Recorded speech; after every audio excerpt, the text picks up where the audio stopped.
Hello and welcome to our latest unboxing video. I'm Eliza here at the Hatfield Public Library with a box of kids books, a bunch of picture books, and then a few chapter books at the bottom. So we're going to start with Bob the Vampire Snail by Andrea Zuill about on the back, look, he's laughing evilly. This is about a regular old snail who gets turned into a vampire. So just perfect timing, nice, well before Halloween. We can get it on the shelf and get it out to kids.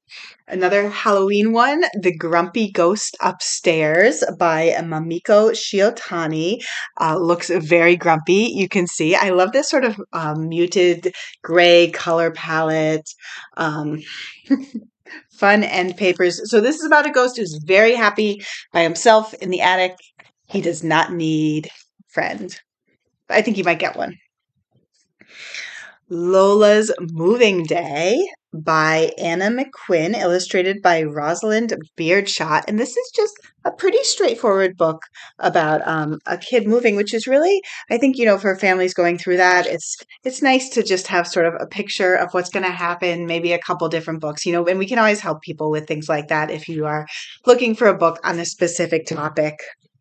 We have The Boldest White by Olympic medalist Ibtihaj Muhammad and S.K. Ali, art by Hatim Ali. And this is about a little girl who wants to become, or I guess becomes a Olympic fencing medalist. Sorry, I don't really know anything about Olympic fencing, but it looks pretty cool. And definitely have to work really hard at it. Island Storm by Brian Floca, pictures by Sydney Smith. This has been really well reviewed. It's about two siblings who are on an island when a storm comes. It does seem like from the illustrations that it gets pretty scary and intense. So definitely gauge your own child. Maybe take a look at it first to see if it's a good fit. Whoa, Panda by C.S. Jennings. This is a book about a panda. So on the television show Bluey, they call them space invaders, kids who just don't know how to keep their own personal space and sort of have to learn how to navigate that. The Slightly Spooky Tale of Fox and Mole by Cecilia Heikkila. This just looks very inviting to me personally. It just looks like a book you want to settle down and read. It is a little bit more text, it's definitely a book for older readers, and it looks like it also gets a little bit creepy maybe. So definitely not for the littles, but yes, looks very fun. Warm and Fuzzy by Scott Rothman and Brian Wan. They're going on an adventure. They're so cute. I'm not really sure what they are, but they're so cute. And so this book is about them going on an adventure together, and the little one is really nervous. And so it's sort of about navigating that anxiety. He wants to bring toilet paper. So that's good for kids with anxiety, for adults with anxiety. We have Joan in the Cone by Billy Sharff and illustrated by Hala Tahoub, about a dog in a cone. Oh my gosh.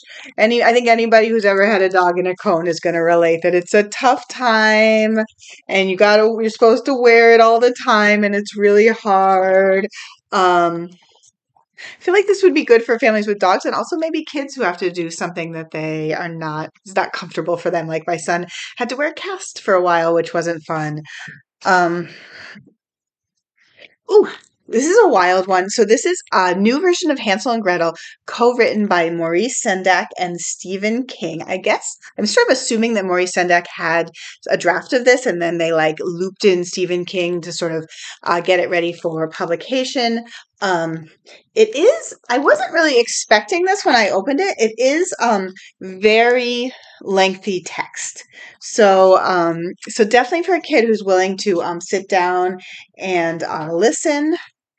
And again, my kids have never been a big fan of Hansel and Gretel. I think it is a pretty scary story for kids.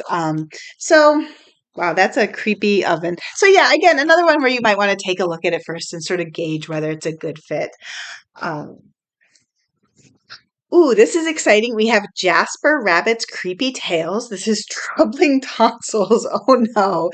It's written by Aaron Reynolds, pictures by Peter Brown, two super big names in the world of kidlit.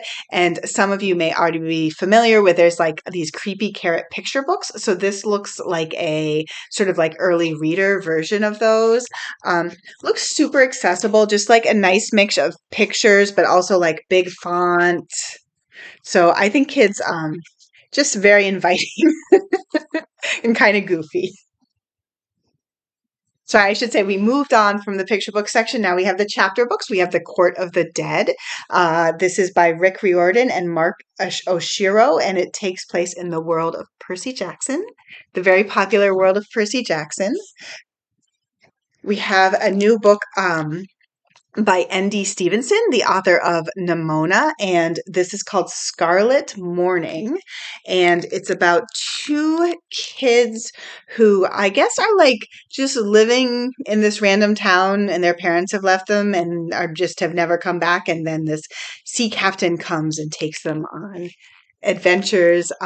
It says that it's very funny and also deeply emotional, which is on brand. I feel like Nimona was very funny, but also had like some real heft to it. Uh, the Island of Forgotten Gods by Victor Pineiro. So this is about a kid who wants to be a film director. His parents sent him to Puerto Rico for the summer. And then they accidentally wake up a monster. Ooh, that's not good. So we have the sequel to Impossible Creatures, a very popular middle grade book from a year or two ago. This is by Katherine Rundell. The sequel is called The Poisoned King. A little hard to read that, but I do like the cover. And last, this is the last book. We have The Library of Unruly Things by the very popular Jeanne Birdsall. I'm sorry, I said the Library of Unruly Things. The Library of Unruly Treasures, much more elegant. And Jeanne Birdsall wrote The Penderwicks. So this is about a kid. It just says straight out that she has really dreadful parents, and then they send her to live with her Uncle Matthew for 2 weeks, who she's never met, and he has a dog named Pumpkin. And then they go to the library, and then they discover there are creatures at the library called La Dukin, and only Gwen and the very little children at story time can see them. And they say that Gwen is destined to help them find a new home. It says Gwen doesn't think she's very heroic, but maybe the dog Pumpkin is going to help out. So that sounds fun.